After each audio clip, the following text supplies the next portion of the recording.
My name is Carlos Garaicoa.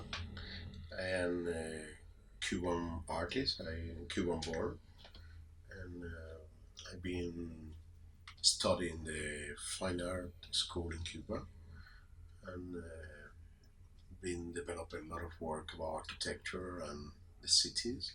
That is my main goal in many of the pieces, etc.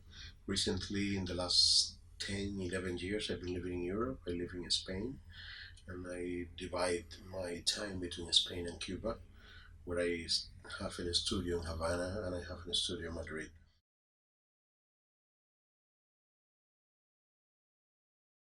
Title is a very complex things to do, and I believe as well because I have this little background in writing and then really into books and to fictions, etc. I realize that when I give a title to a work, it's really make a lot of meanings. And sometimes even it's not about only about meaning, it's about putting you know, giving birth to something. And every exhibition can change even if the title change and move. And then, of course, this kind of exhibition is an exhibition is a very it's a lot of pieces together from different moments of my career. We can say this is not an exhibition uh, created for these spaces. We are not dealing with new works here, or almost no new works. And then that's maybe even more difficult because it's like try to name something that is already existing and have a name, etc. And as well, I hate to put titles to exhibition that is the title of a piece itself. It's quite weird. Then that's bring me all the time for a main problem. It's a big problem for me. I spend hours and days try to find a way to, and then of course I try to reflect of how I feel in the moment I am doing the exhibition. And when I start to thinking what we are doing here and what I am doing in general, I don't know why came to me this idea of time and space. These two questions: what is where we are living, what how the work is living through times, how we are living through times. What is about the space that these objects and the life is getting from the person himself, you know, to exist. And then it came to a very existential and a very metaphysical questions. When I say a reality without borders, like a garden of the eternal. So bring this idea of the time, and then I imagine this space that is infinite space without cracks, without limits, and that is eternal thing. But this eternal thing is about the garden. It's about living in the very particular space. For me, a garden I've been using a lot of gardens in my work. And here, even in the konsthall, we have a piece that is dealing with this ideal thing of the garden. That is something that we build ourselves, that we create around us to exist and to create this kind of ideal space. And I think it's all many of my work is dealing with that. But in the other hand, the title is very strange creature. It's because the title could be something. It's the names we have doesn't reflect on what we are, but could be beautiful or could be ugly or could be just a name. And then I realize as well that title for exhibitions and for works sometimes is it is about that. It is about name something that you can uh, approach and know what it is. And I think that's what we have here. When that's where we have this situation of two exhibitions in two institutions, in the two institutions that they are very different in the practice they have. And then I propose to the museums, to Deborah and to Patrick to do a title that is two titles.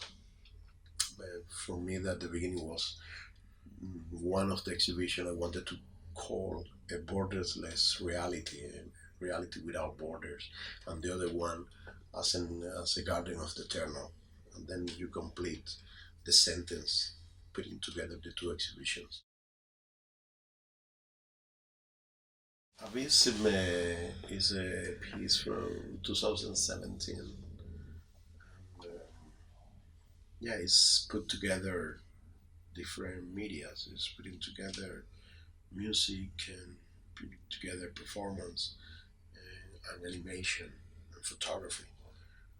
Put it all this together and bring to this digital drawing. Actually, it's a I believe that I am obsessed to several things in my work, and some of them, of course, is architecture, is photography, but as well as memory, and as well as this relation with a kind of ideological and political power that is always there, crossing everything, touching everything. Then this piece, I believe, is born from my experience in Europe, and I always been trying to bring my own experience from my life in Cuba. I only live here in the last 11 years. I grew up in Cuba. I developed my career in Cuba. I came to Europe with 40 years old. And then we can say that my main life experience happens in Cuba and in Havana. And then I always try to find a way that the ideology and the politics and the discourse of people are built. How is built? How we are? How we can read the things that are telling to us today, every day. You know? And then living in Europe, of course, I've been facing the last crisis here, the last economical crisis from 2008. And living in Spain, I start to find a lot of things that I imagine living in Cuba that doesn't exist in the European societies, no? In European democracies. And that's bring me to another level of my political positions. And that piece is really wanted to reflect one more time in how much we are built from this authoritarian and society, how much we have inside us, how much still living today, how much we are, you know, have to deal, and we have to deal every day with these so-called political figures, politicians that move millions of people, millions of opinions around. And then I've been building an exhibition for Italy. I've been building an exhibition for the Fondazione MERS in Italy, in Torino. And and I was already coming from another big exhibition in Munich, in Germany. Munich is the heart of the Hitlers and the Nazis ideologies that I believe that is an ideology that is still so much alive in this world. It's really coming back all the time. Um, these fascist ideas, this xenophobia, this authoritarian way to think, this racist way to think, and because I believe that is so present, and sometimes it's like we are acting in this world like it's already past and it's part of the history, etc. And I've been inform myself a lot between Munich and Torino about these exhibitions, and then I did a big research of the of Hitler, so how Hitler been presenting himself to the public. You know, have a speech man. He was a guy who really gathered a lot of people together, etc. And I come from a country that as well we have this kind of leaders. We have like Fidel Castro that he put together millions of people in front of him and giving long speeches, etc. Then with all this information and with everything happens in the last recent years, I try to build a piece that do a commentary about what is the position today of these these so-called leaders that move millions of people. We recently have Donald Trump, we have Salvini in Italy, we have people in Poland, we have, we are really around, surrounded by people who really terrible leaders that is really put it, these societies today in dangerous, and anyway, that's the whole, all this information on building this exhibition to Italy. Uh, I've been in my house, and my wife is a musician. She's a clarinet player, and she was playing this wonderful quarter for the end of the time from Olivier Messiaen. That was a beautiful music, and I realized that this music was composed by Olivier Messiaen in the concentration camp in the 41, and she been playing that over the year, preparing a concert, and I was preparing this film, this exhibition in Munich and in Turin, and I saw clear that this amazing music that happens to be composed in a concentration camp and be presented for the first time in the concentration camp was a very contradictory to the people who really tried to raise millions of people during the Second World War. And the way sometimes arts function is a very, you get things from different places and you put it together in your head. And I was in the middle of a lot of investigation about these figures of Hitler and seeing a lot of photography that he been acting, his speeches, and then a lot of theater photos he do by himself in the studios of a photographer. You have this crazy photographer Hoffman, who was an amazing photographer, and he do this all this theatrical rehearsal photograph, and then he acted later in the music big groups, and then it's so clear that there was something happens. This amazing music in one hand and these strong images from the other, and that's where they was so contradictory. I say you cannot put together probably the music that been created for a Jew guy, Jew in the concentration camp, with the hands of the guy who tried to kill everyone. But at the same time, I saw that there was a very particular tension, and I was very interested in that. And then I decided to do an animation piece. I wanted to do an animation piece that the hands of Hitler being able to direct the whole quarter, the whole music. And then was this contradiction that you will see this guy or these hands that's beautiful, and you don't know what happens, but it's really the hands of this guy. Then anyway, the rest is methodological history. How I try to do that. I have to perform everything. It's a performance of me, and I have to act following the photograph of Mr. Adolf in order to being able to do the animation. And then it's a rotoscopic animation that is frame by frame draw. Frame by frame you draw is a digital draw, but you do by hands. It's a long wait. It's a lot of work. I decided to take only the 8 minutes of the bird's abyss. It's a four movement of the piece. It's called El Abismo de los Pájaros. And then I decided to take this, cut the title, the original title, and just leave abyss, because I think it's what happened there. It's just these hands moving in the white, and it's bringing everything to the abyss of something that is a deep hole there of this very strong reality.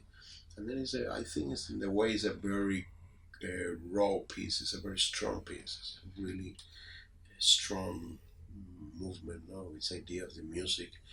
It's amazing, beautiful music. Oliver Messiaen being able to escape from the concentration camp, and he became the dean of the school of music school in Paris, the high school, and then he became a very important composer and a reference. He's today one of the reference of the contemporary music. Campus or the Babel of Knowledge is a piece back from 2002. It's a piece that belonged to a group of pieces I did for Documenta in Castle.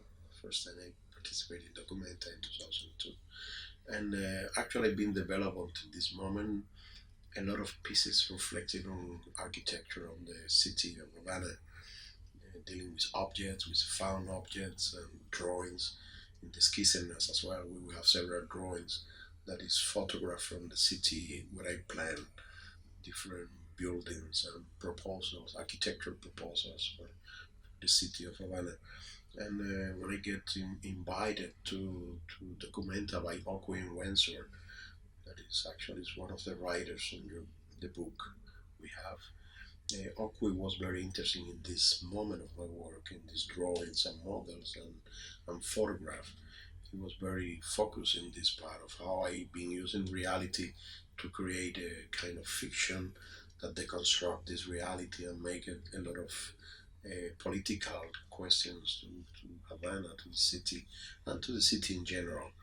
And through that discussion, I proposed to the curators, to Okwi and the rest of the curators of Documenta, go further to this process. And this morning I've been thinking how to develop real models, architectural models to to Cuba, to Havana in general, to the cities. No? How we can start dealing with existing architecture and bring another architecture that overlap the original process of the original architecture and bring new ideas to the places. In Cuba, at the end of the '89, was start to be a phenomenon that when the Berlin Wall get down, all the socialist countries get down. Cuba was big economical crisis, and a lot of importation of materials and system of construction was shut down. And between all this crisis was the construction, the building construction in Havana. We have a lot of process of construction that belong to this to the so-called socialist bloc that was using the prefabricated systems, etc. And then a lot of buildings stop to get built. Then we start to see a lot of ruins from the city that never exist. It was ruins for the future because actually they was building planet to be built. And then I sit for the first time I sit with architects, and we start to dig in the archive of Havana, of the city, and find the original plans from architectures, and I developed a series of buildings for Documenta. One of those buildings was campus. A campus is basically is a project for the university. It's a dystopian university, and as well in this moment we start to have in Cuba a lot of attention to the education through the TV. It's something new completely in Cuba, we really have a very strong education in the school and the universities, etc. But we start to have this program that called University for Everyone. And, and for me, it was very weird to see a teacher of history teaching history on the TV that they don't have anyone to answer and to interact with them, and then they feed you with a so-called history. Oh, and then for me it was very weird the whole situation, and I start to think in this new way of getting teach and getting knowledge. We are talking about 2002 when we can say that the development of technology was not so strong like today. But anyway, I was thinking already in this society where the whole information and the whole education you get in the rooms and the university was by yourself and only through computer systems. Campus is basically a kind of university, but at the same time, it's a kind of jail of how to get indoctrinate today. This is a kind of I very focus in the way we've been sometimes getting knowledge and very one direction only, like no possibilities to discuss what we are getting. as a students or as a kids or whatever. And it's very focused in this process of education that is very based in ideological level and very fit the people in a very narrow way. And then the whole system is very particular. Is that you have like six levels in these buildings. They are buildings, big campus, and each building you have a relation with a close with a room. In the first degree, you have like four screens where you are getting all the information, all the knowledge. In the second degree, you remove one of the screens because you get another level and you get three screens to get all the information or whatever or the classes. In the third one, you remove another one, and then like this, one by one, you are getting nothing. You are have an empty space. You never meet another students. You are living alone.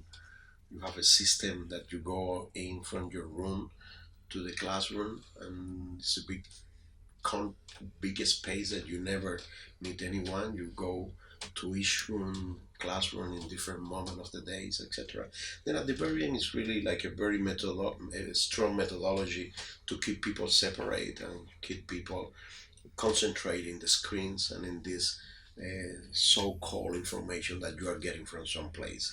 And as well in the piece here, you will see or you can see it some extra information where it's people inside the rooms down the in the we can say in the inside the building where they edit and create all the information for the students.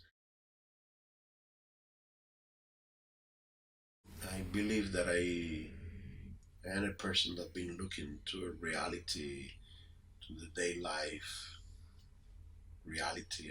I love to walk and see the city and the people, what happened, and read the news and try to be aware of what's going on around me in general. And I think that's reflect on my work a lot. You go to a piece like partitura. Partitura is for me is a very beautiful and poetic piece dealing with music one more time and with animations and videos. But it's really a piece that reflects a lot on my work, on my processes, how you can look to the reality and imagine many things from the very simple musician playing on the street. You can imagine the whole world can can be developed from that. And that's what I've been trying to do in my work a lot. Taking little things, little reflections, and then bringing that then to a big theater, to a big situation, and that's probably one of the things I always try to to bring to people. I think is to have this notion of the reality, to be aware of the reality. No, because you have to end it to do a big political statements of this reality, but really be sure where are you or what this reality can bring you in order to reflect different things. And if you are able to use a language, any kind of languages, because if you are aware of your surrounding, of your context, you can bring back something good.